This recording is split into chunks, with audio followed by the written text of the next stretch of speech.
interesting times, and at a glance we seem to be seeing a bit of a mini recovery in the UK bus sector, with year-to-date demand at the end of August rising by around 6%.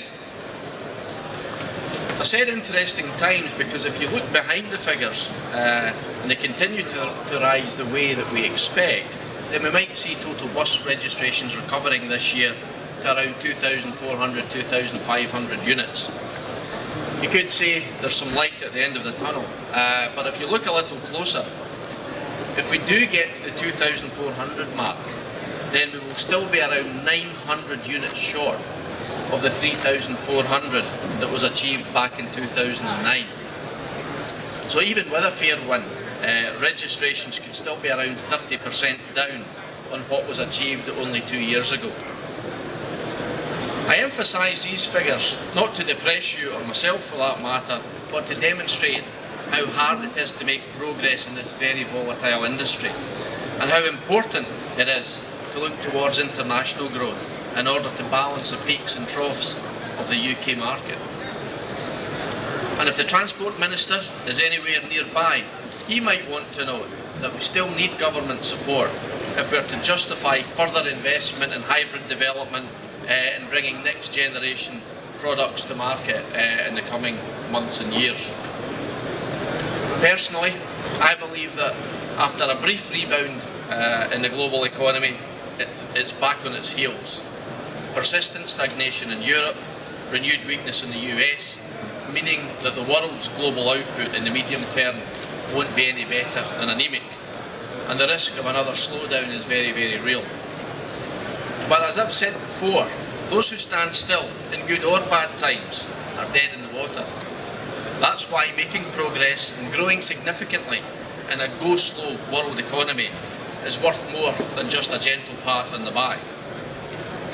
I want to put on record here and now my recognition of a fantastic effort and performance by everyone at Alexander Dennis, from the UK to Europe, to Hong Kong, and from China to New Zealand, and in North America, where we've just made another major breakthrough. In the teeth of the toughest market conditions in probably 40 years, we've stuck to our guns and our principles at ADL. We're determined to raise the bar, both for our own business and for the sector in general. We've continued to we've recalibrated the way that we plan, we resource, we design and engineer and manufacture our products, and provide whole cost support, our whole life support to our customers. We continue to walk in our customers' shoes, working with them to analyse data, to fault find, to determine, to resolve issues, to understand their wants and their needs, to work in partnership on improvements in vehicles of the future. Our reputation on quality, on delivery and customer support has moved on significantly in the last number of years. We remain First Group's only green accredited vehicle supplier. We have not missed a single vehicle delivery in 30 months. We remain unique in our ability to analyse vehicle off the road and vehicle return to service statistics, and to share our performance with our customers to continue to increase the bar. We're enjoying market leadership with over 50% of the UK bus registrations, and we're leading in all 4 key subsectors: minibus, single deck, double deck and hybrid. The midi sector, where we have now over 76% of the market, is particularly pleasing, as more than half of these sales are to independents and provincial operators, dispelling the myth that we are only focused on the big 5. We will have over 350 hybrids in operation by the end of this year, and we've now become established as Europe's leading player in supplying diesel-electric hybrid buses.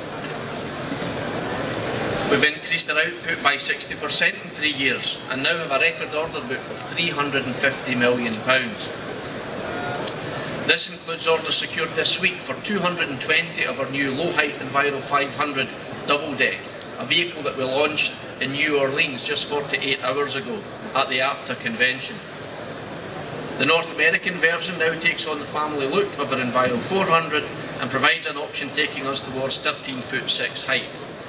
This will complement the existing 14-foot transit and interurban models and open up new opportunities on routes that are currently restricted either by low bridges or the need for special operating permits. Simultaneously, we're introducing a new Enviro 400 open-top bus for North America, and we've made our first sales into Hawaii, and I'm looking forward to commissioning them in the coming months. Elsewhere, we have just received an order for an additional 40 Enviro 200 middies for NZ Bus in Auckland, where we are in the midst of delivering a first batch of 110 MIDI buses ahead of schedule. And our partnership with Kiwi Bus in Taronga is working superbly well. Very, very pleased with that. At home, we continue to further integrate Scarborough into our group, and this year they will build over 700 vehicles, including coaches, Enviro 200 MIDI buses, and very importantly, double-deck buses, again allowing us to be able to deliver any product, any time, depending on the vagaries of the market. In the meantime, you will see today the latest versions of our best-selling Enviro 200, Enviro 400, our elite coach line, and with hybrids on show in the ride and drive area outside. On other fronts, we're forging ahead with our low-carbon product strategy.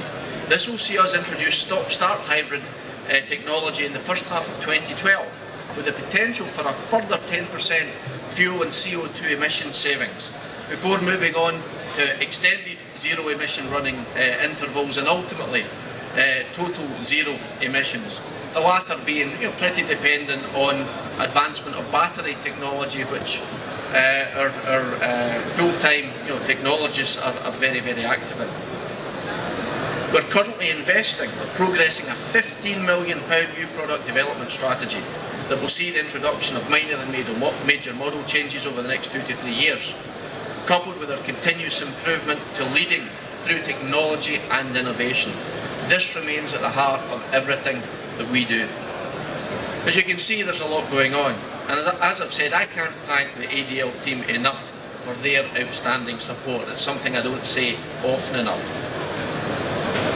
We have a unified team at all levels and are well on our way to achieving our objective of becoming a £500 million business, a top 10 world-sized business by 2015. We will see our turnover increase from 170 million around 4 years ago to over 360 million this year, more than double our 110% growth. We will grow the business by a further 20% in 2012 to around £440 million, with export sales representing more than 35% of our turnover figure. I'm also proud to say that we've been focusing on our balance sheet, and we became a debt-free business last week, reducing our debt from over £70 million 4 years ago, with very, very high pre-recession levels of leverage. Forgot to change that slide. All round, I think we're in good shape, and as the figures demonstrate, it's not hard to be proud of this business and the team that's involved in it. We're not becoming complacent, it's still pretty tough out there. There are a lot of battles to be fought, there are a lot of things still to do, and we are not short of things to do in the afternoon. So as ever, it's been a pleasure giving you a very brief update this morning. Happy to take any questions that you might have, or as I say, over the next couple of days, if you want to stop by and have a cup of tea or a sandwich, then I'm around. So thank you very much.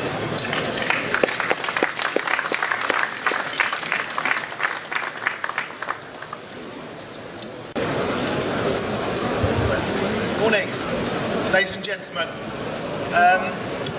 My name is Mark Griffin. I'm show director here for Coach and Bus Live. I'd like to welcome you all here to Birmingham for hopefully an informative couple of days of business. Apologies for a little bit of late running, that's our train scheduling, but I am delighted that we've got over 200 exhibitors here over the next 2 days supporting the exhibition. My task here is to formally welcome and introduce Norman Baker, MP, Minister for Transport, who has taken time out of his very busy schedule to be here to support the industry again. It is quite unique, Minister, that we have the same Minister 2 years here in succession coming to the show. It's the first time we've done that, and we are very, very grateful for your support, and I know our manufacturers and suppliers here are too. So, we have a busy schedule. Without further ado, I'd like to welcome and hand you to Norman Baker, MP, Minister for Transport.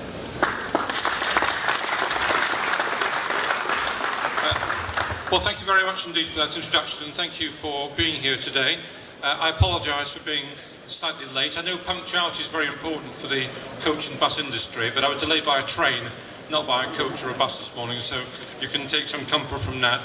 As you've heard, you've actually got me 2 years running, and we are creating something of a world record at the Department for Transport by having the same ministerial team in place for 18 months without any changes at all, which I think is the first time it's happened for several decades. I actually think that continuity in office is quite a good thing, and certainly I'm very pleased to be back here for the second year running.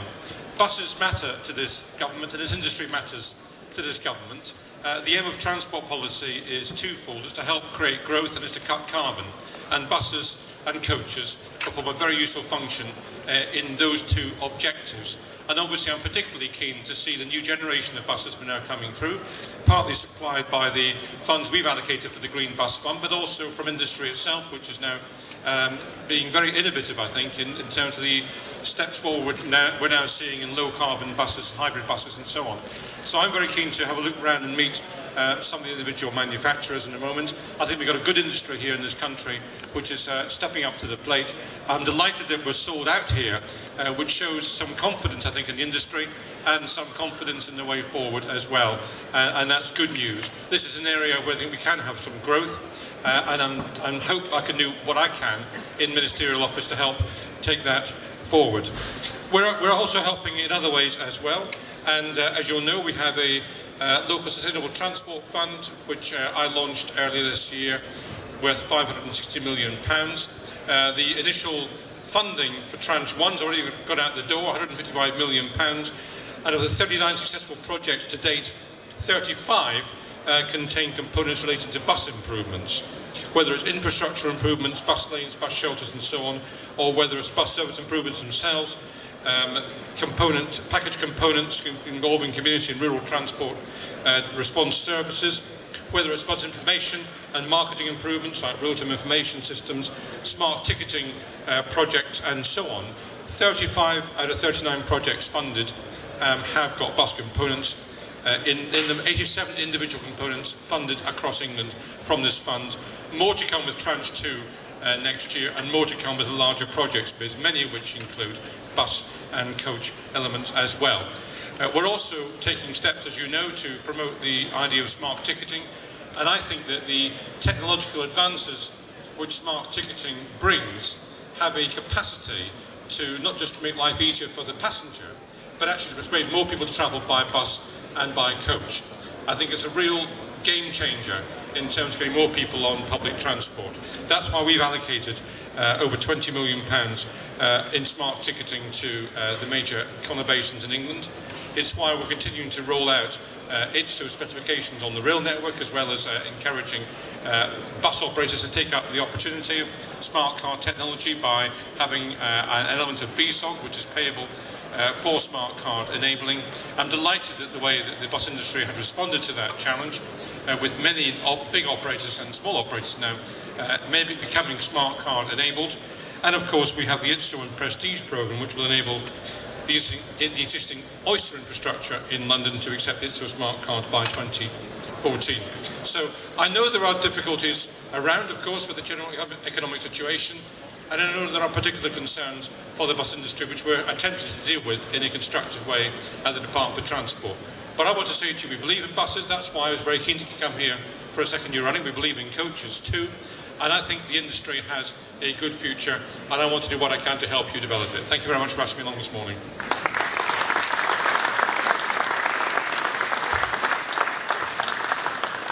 Minister, thank you. There's something of a record here because I'm the second year as